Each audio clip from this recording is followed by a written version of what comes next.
Rain, rain, rain, rain, rain. Yes, my sports to the bone people. Greetings, greetings, greetings.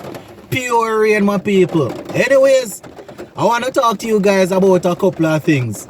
We're going to take a look at that little situation there between CWI and the head of the Barbados Cricket Association. Right, it has been going on for a little while now, but I just get a chance to touch on it. Also gonna take a look at what's going on in the World Cup.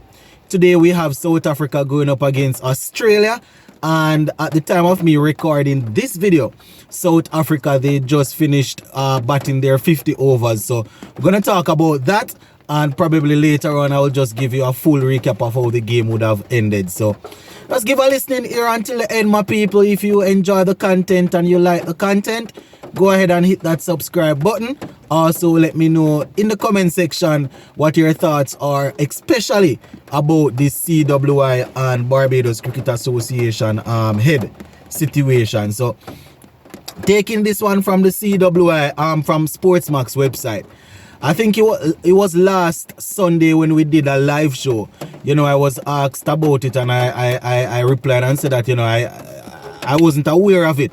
But then after I came off the live, you know, I went and I did some reading, but I just got a chance to really touch on it. So the headline on Sportsmax says CWI reprimand BCA's Conde Riley for breach of trust. Right? So I'm going to read it for you, my people, and you let me know what you all think about this little situation here. Because it's not good when CWI, and if you hear me shouting, it's because I'm trying to get above the rain. It's not good when CWI is going up against the body of the different, you know, territories, or when the different territories are going up against CWI. So it says, Cricket West Indies President Dr.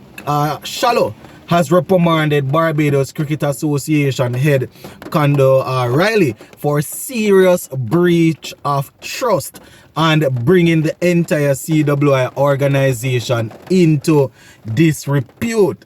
So that is how they start it off, my people. So they go on and they say, in a strongly worded letter to Riley on October 5th, Shallow outlined a number of issues which he said reflected poorly on Bajan's the Bajan stewardship. They said the most troubled matter is Shallow said was the 70-year-old Riley's appearance on the Mason and Guest radio program on September 26, when he claimed Barbados had been awarded the rights by the International Cricket Association to host the final of the 2024 T20 World Cup. So from all the way in September 26, him come on and say that. The World Cup is being held, as we know, in the West Indies and the USA, with Barbados, Trinidad and Guyana reportedly vying to host the final. No announcement has been made by ICC or CWI about the venue for the final. But the president of Barbados, Barbados Cricket Association, decided that it would have been a good idea to go out there and say that even if he got some sort of information, if CWI is the governing body and them decide say them not ready to say nothing. But I don't really think you should have, I mean, I tell you. Anyway, CWI Vice President Azim Bazarat recently told I-95.5 FM, and I quote, "I know for a fact that decision has not been made as yet, and the reports that we have had from ICC and from our people that represent CWI at ICC is that sometime in November that decision will be made." Why, it seems like this Mr. Riley have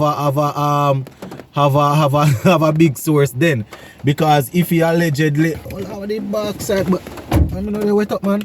It seems as if Mr. Riley him have a source in the which part I give him all of the nitty-gritty, because if ICC tell him that, they're going to get it down in November, and him giving it out from him saying from September. I mean, I tell you, a clearly upset Shallow told Riley, and I quote, your inaccurate public statement that a letter from ICC to the BCA advising the Kensington Oval had been awarded the ICC T20 World Cup final not only misled the public but also constituted a serious breach of trust placed in you as a CWI director.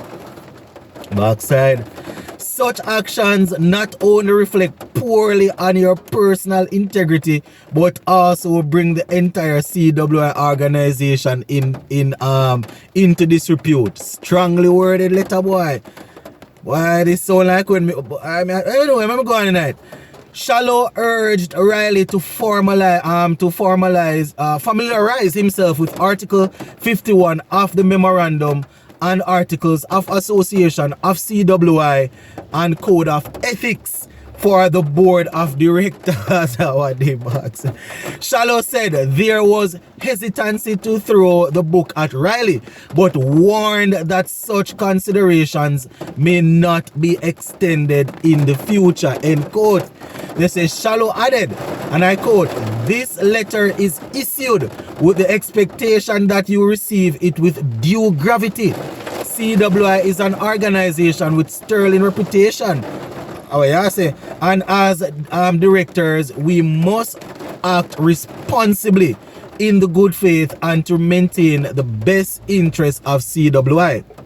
Our collective actions must consistently uphold the highest standards of CWI." End quote. I'm putting him in place still. Him put him in place, man. Him put him in place. Probably should have finished off that letter there by telling him that he needs to make a public appearance and withdraw the statement. I mean, probably that would do more damage to CWI, because if he goes back again and then go withdraw, you know, that simple mean is, you know, talking about the situation once again. So they're probably going to try and just let this blow over.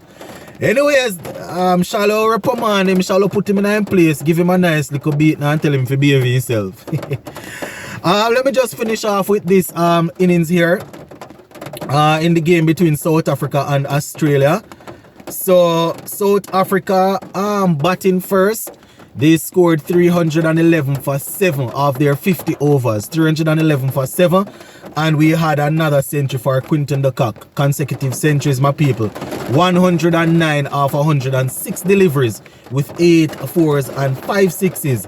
Temba Bavuma, the captain, he made 35 from 55. Russell van der Doos at 26. Aiden Markram followed up his century. I think he got a century in the last game. He made 56 of 44. And let me see who else got some runs. Klassen, he made 29. Miller 17. Marco Jensen 26. Rabada and Maraj, they were left not out without scoring. So that is how it looked for South Africa. 311 for 7. And bowling for Australia, Mitchell Stark 2 for 53 from 9 overs. Josh Hazelwood 1 for 60 from 9. Glenn Maxwell 2 for 34 from 10. Pat Cummins 1 for 71 of 9 overs. Adam Zappa 10 overs 70 runs, 1 wicket. Mitchell Marsh 1 over 6 runs. Marcus Stein is 2 overs 11 runs. So that is how it is looking, my people. Australia will have 311 to chase.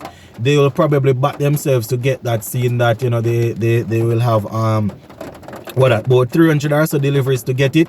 Yeah, they will probably back themselves to go out there and get that. So yeah, man, hopefully at the end of this game I can give you guys an update on how the game would have finished. But we're going to leave you right as of now. Zane, big up on yourself and stay safe, my peeps.